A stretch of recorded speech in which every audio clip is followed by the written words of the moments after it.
President Biden has tested positive for COVID-19 virus. He has been in self-isolation in his Delaware home. Good morning. Welcome to Amir Shakil 5858. I am Amir Budnam. I am thankful to all international news resources and my team. I am also thankful to all American, European, Canadian, Australian, Asian, African channels and AP, AFP and Reuters news agencies. Now watch the channels. Rather, headlines. Obama has asked him to quit the race. Donald Trump received the nomination from the Republican Party for the president. He vows to continue fight. Poll shows Trump is ahead of Mr. Biden. Israeli Prime Minister visited the Gaza first time after the war started. He vowed to eliminate Hamas. Ukraine and Russia accuse each other of atrocities. A case of Wall Street reporter in Russia. Macron supported Speaker of National Assembly, again re-elected. On Wall Street, Dow Jones Industrial, Nasdaq and S&P 500 all lose the ground. Now watch the headlines.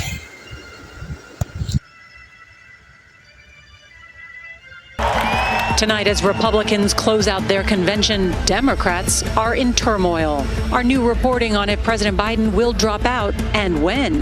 And here in Milwaukee, the big speech for former President Trump, his first since Saturday's attempted assassination. What to expect? You may see a bit of a different version of Donald Trump tonight, perhaps a bit softer version. And what are the top issues for you? Plus, listening to America, our conversation with voters in this battleground state. A special edition of the CBS Evening News from the Republican National Convention here in Milwaukee starts now. Good evening, I'm Amna Nawaz. And I'm Jeff Bennett. On the News Hour tonight, all eyes are on the Republican National Convention here in Milwaukee, where former President Donald Trump is set to make his first public speech since the assassination attempt. President Biden faces more calls from top Democrats to step aside, the latest setback in his re-election campaign. And the U.S. Secret Service faces mounting pressure over the apparent failures that led to Mr. Trump's shooting. Realizing this was only 150 yards with a clear line of sight to the podium where the president was going to be speaking, that's a critical error. Thank you so much for joining us. Always great to see you. Thank you. Thank you both. Shifting our focus overseas now, Israel's Prime Minister Benjamin Netanyahu made a surprise visit to Gaza today. For that and for all of the other day's headlines, we turn now to Stephanie Tsai in our Washington studio. Stephanie?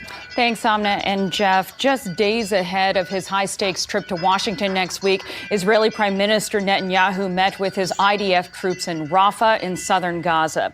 The city had been a vital crossing point for aid into Gaza, but Israeli forces invaded Rafah in early May in their effort to further destroy Hamas's military power, driving out many of the 2 million Palestinians who had sought shelter there. Netanyahu said Israeli control of the crossing is essential for ongoing hostage negotiations. The military pressure they are exerting right here at Hamas's throat helps us, along with the firm insistence on our just demands, to promote the hostage deal. This double pressure does not delay the deal, it promotes it. Hours earlier in Jerusalem, Israel's far-right national security minister made a notable visit of his own. Itamar Ben-Gvir walked through the Al-Aqsa compound, sacred to both Jews and Muslims. Palestinian officials condemned the visit, calling it a provocative intrusion. It comes a day after Israeli negotiators landed in Cairo to continue work on moving peace talks forward. A Russian court says closing arguments in the trial of Wall Street Journal reporter Evan Gershkovich will take place tomorrow. It's a sign that the legal proceedings against the 32-year-old are moving quickly. Gershkovich faces espionage charges that his employer and the U.S. government say were drummed up. Just today, the State Department called the entire process a sham. Gershkovich has been held in Russian custody for over a year. He was arrested in March of 2023 while on a reporting trip and has pleaded not guilty. Ukrainian forces have retreated from the village of Uruzhan in the eastern Donetsk region, surrendering more frontline territory as Russian forces wage a relentless summer offensive. This as Ukrainian President Volodymyr Zelensky met with European leaders today in the English countryside to seek further support for his nation's defense. He called this a tough period for Ukraine and said he hopes allies will allow longer-range strikes into Russia. The more effective our air defense is, the more helpless Putin will be. The fewer restrictions we have on the use of effective weapons, the more Russia will seek peace. So far, NATO members have taken different positions on how Ukraine can use the weapons they've provided. The U.S., for instance, only allows American arms to be used to hit Russian targets in order to defend the city of Kharkiv. And the flow of munitions from the West has not been enough to repel Russian advances, especially in the Donetsk region. The Department of Justice has accused employees of the country's largest housing provider for unaccompanied migrant children of sexual abuse and harassment. Southwest Keys has nearly 30 facilities in Texas, Arizona, and California, with room for more than 6,000 children. In its lawsuit, the DOJ alleges severe, pervasive, and unwelcome abuse and harassment of the minors in its care. It details at least 100 reports of misconduct dating back to 2015 that included touching, soliciting nude images, and even rape. The suit says children were threatened with violence against themselves or their families if they reported the abuse. New data shows that so far, 2024 has been the world's hottest year on record. From January to June, global temperatures have soared. That's the top line you see. The other 10 lines beneath it represent the hottest year since records began. Those high temperatures have already helped fuel $15 billion weather disasters in the U.S. in 2024. And that's not counting Hurricane Beryl. On Wall Street today, stocks dropped as investors turned sour on high-flying tech stocks. The Dow Jones Industrial Average lost more than 500 points, but is still above that 40,000-point level. The Nasdaq gave back 125 points, pulling further back from recent records. The S&P 500 also ended lower on the day. And sadly, we have a few passings of note this evening. Legendary actor and comedian Bob Newhart has died. Newhart got his start as a stand-up comic in the late 1950s. He gained nationwide fame and a Grammy when his routine was captured on vinyl and released as The Button-Down Mind of Bob Newhart. With his deadpan delivery and everyman looks, Newhart became one of the most popular TV stars of the 70s and 80s. He fronted not one, but two shows that bore his name and engineered a finale for the ages by crossing the two stories in a famous bedroom scene, implying the second show was just a dream. All right, Bob. What is it? Well, I was an innkeeper in this crazy little town in Vermont. I'm happy for you. In his later years, Newhart appeared in movies such as Elf and Horrible Bosses and made TV appearances in such hits as The Big Bang Theory. Bob Newhart was 94 years old.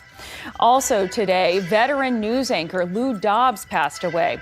Dobbs was a longtime business anchor for CNN, hosting its popular Moneyline program. He left in 2009 to help Rupert Murdoch launch the Fox Business Network. He later became one of Donald Trump's most vocal supporters in the media. In a post on his social media platform, the former president called Dobbs a friend and truly incredible journalist, reporter, and talent. Lou Dobbs was 78. And finally, Bernice Johnson Regan, a prominent civil rights activist, singer, and scholar, has died.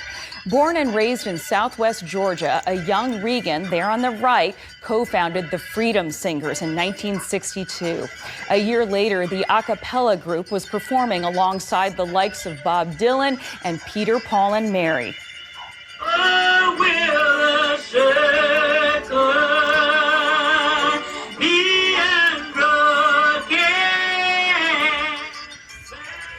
Her searing alto voice amplified Black liberation struggles and helped define an era of American history. Bernice Johnson Regan was 81 years old. Amna and Jeff, back to you in Milwaukee. Thank you, Stephanie.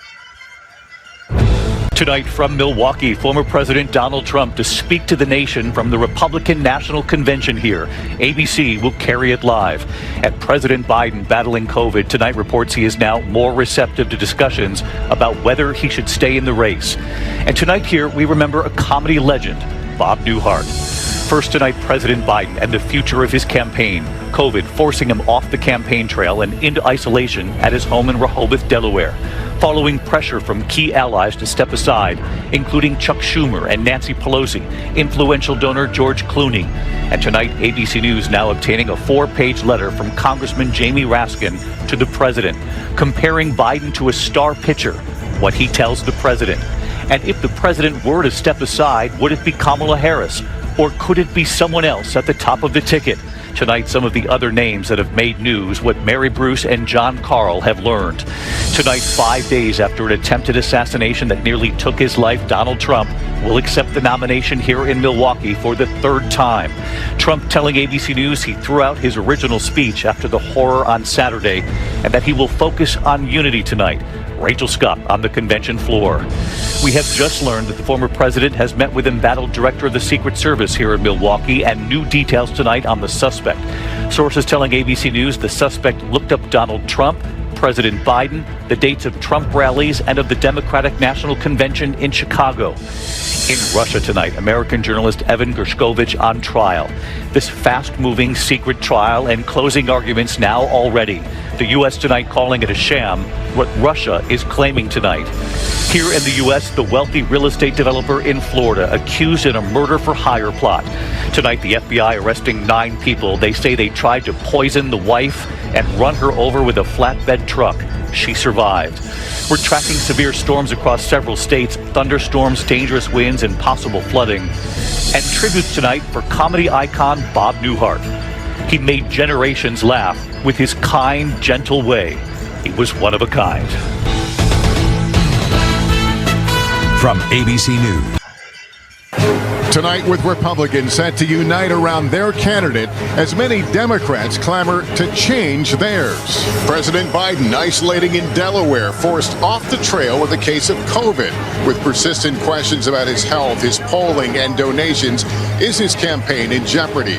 Top allies pressuring him to withdraw. One person close to the president said, quote, "We're close to the end."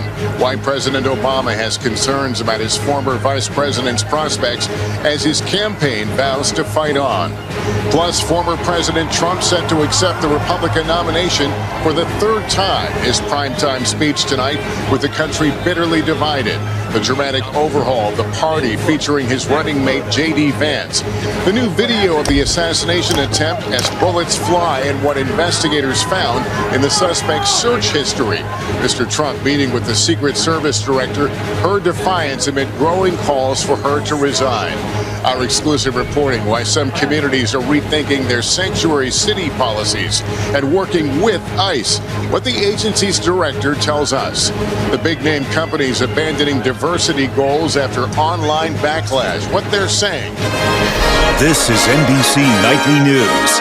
Reporting tonight from the Republican National Convention in Milwaukee.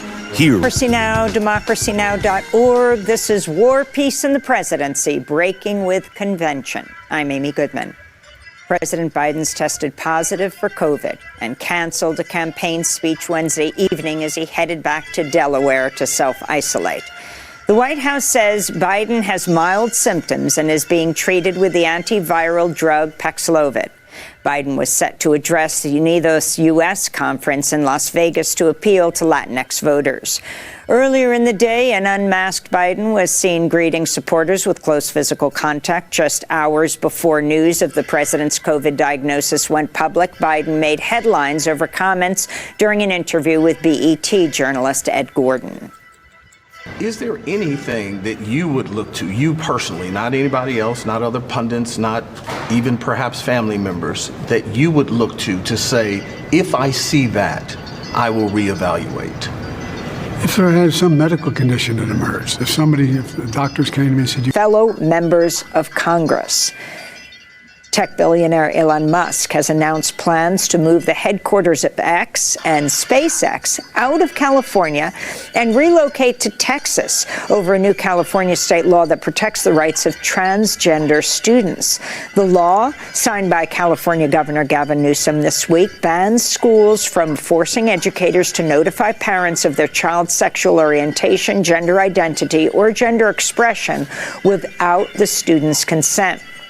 This in Texas, anger's mounting over continued power outages more than a week after Hurricane Beryl barreled through the Houston area.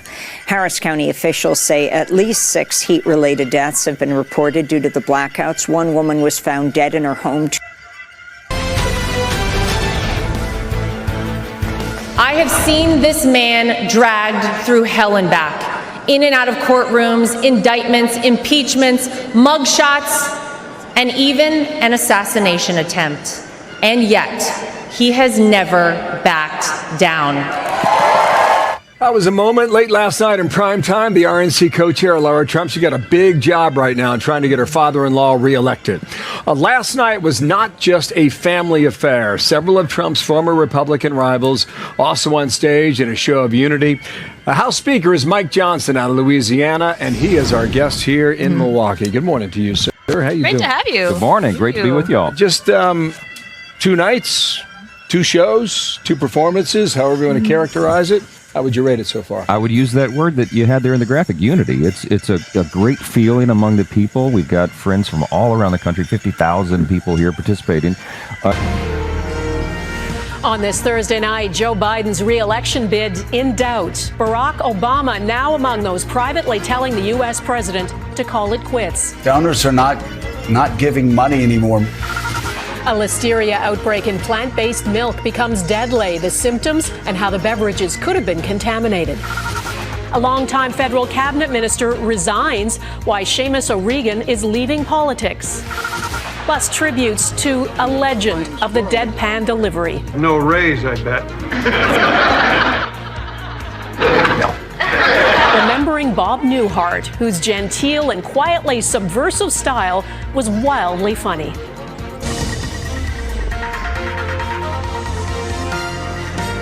Global national. And that decision and announcement will be closely watched by anyone looking to buy a home. But tonight there are questions about another reported real estate transaction for a Canadian diplomat in New York. CTV's Mike LeCouture explains. There are a few perks to being Canada's representative in New York City, and this is one of them. A condo on Billionaires Row, south of Central Park. The residence on the 11th floor will be home to Consul General and former journalist Tom Clark. He is your governor. According to the Canadian press, the government purchased the unit for about $9 million. The 3,600 square foot residence includes access to a swimming pool and paddle tennis court. $9 million on an apartment at a time at a time where Canadians can't afford to eat or house themselves, I say again, is outrageous. The old place, seen here in a 2003 W5 special, needed extensive renovations, according to Global Affairs Canada. The department adds the move will actually save taxpayers $2 million. In a statement to the Canadian press, a spokesperson said, considering the high renovation costs for the current residents and the value of the property, Global Affairs Canada recommended a relocation to a new, smaller, more suitable, and more economical apartment. If you want to play in the big leagues, you have to pay to some degree. This former diplomat points out Canada needs these types of residences to host influential lawmakers abroad. Ambassadors or consuls general are housed very well and generally in the middle of the pack. So not so lavish and also not so shabby, but pretty much where we are as a country. In 2013, the Harper government sold the High Commissioner's residence in London for $530 million, money that went to renovate the current embassy known as Canada House. The Conservative deputy leader wouldn't say if they'd do the same. I think a new Pierre Poilievre government is going to look right across government to find efficiencies and savings for all. Your window on the world. Liberté, égalité, actualité. Hello and welcome to Daybreak here on France 24. These are this morning's main news headlines.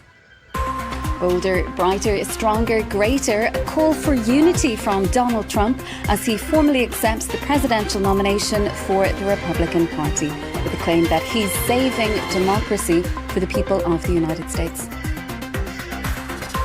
It's not clear who voted for her, but the outcome could mark the start of a possible breakthrough in attempts to form a new government here in France. In a surprise move, lawmakers re-elect a member of Emmanuel Macron's centrist bloc as president of the lower house of parliament. And at least one man has been killed by shrapnel after a drone exploded in Tel Aviv. It comes as Yemen's Houthi rebels say they're set to reveal details about a military operation targeting the Israeli city.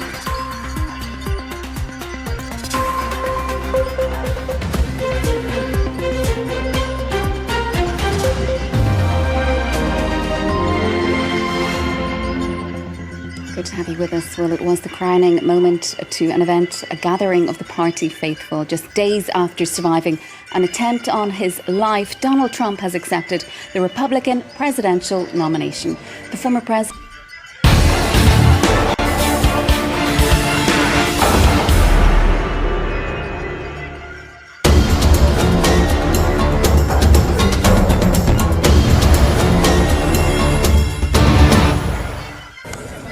Kenya's opposition coalition led by Veteran leader Raila Odinga have ruled out any possibility of a coalition with the government following the recent anti-tax protest that has led to over 50 deaths.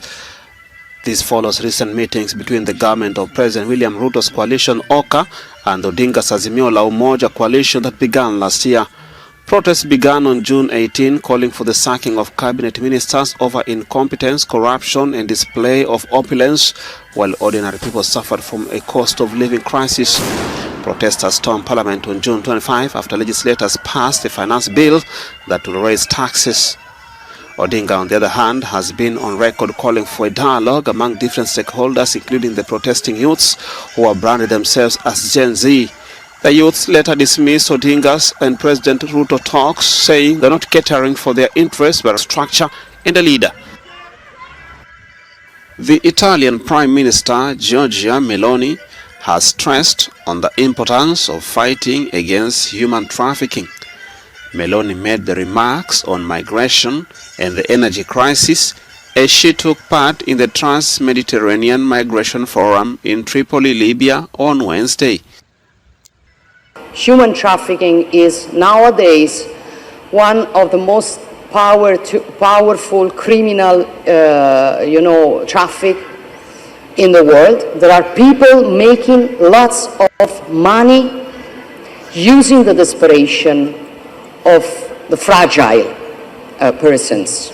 And we cannot allow it, for these organizations are becoming very powerful, but they don't care about those human rights and human beings.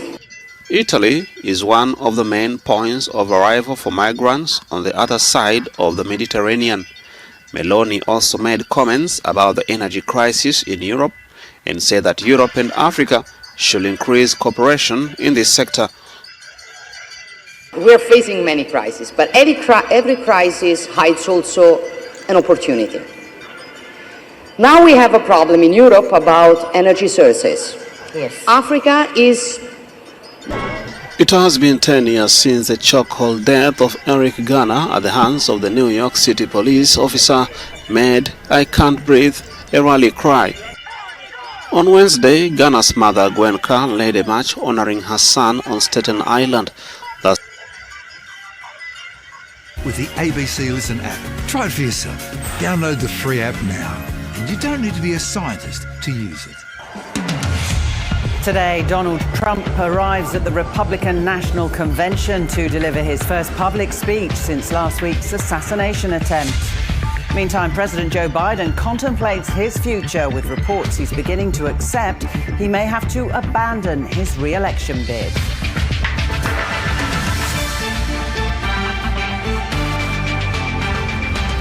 Victorian High Country killer Greg Lynn to appeal his murder conviction.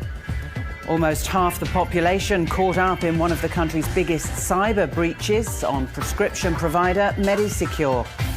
Security footage prompts a fresh investigation into police treatment of Aboriginal children in New South Wales.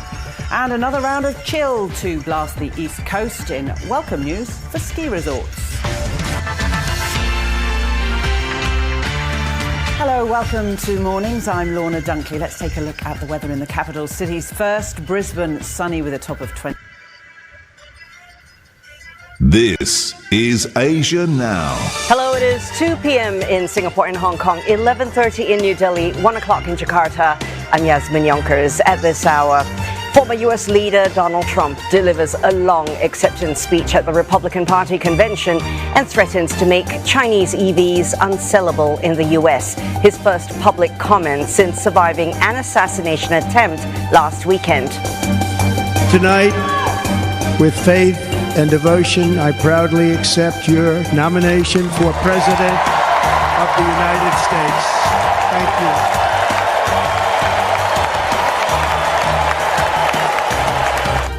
China's leaders draw up a blueprint focused on deepening reforms and advancing the country's technological power following a top-level meeting in Beijing. Singapore cracks down on 95 social media accounts from a foreign network accused of spreading falsehoods about the country. 5 social media platforms also ordered to block the accounts from being accessible to residents. Authorities say such misinformation campaigns could harm Singapore's sovereignty and social cohesion.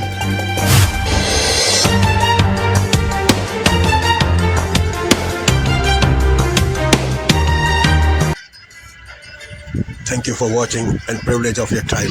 This is Amir Shakil 5858. I am Amir Woodman. Have a good life.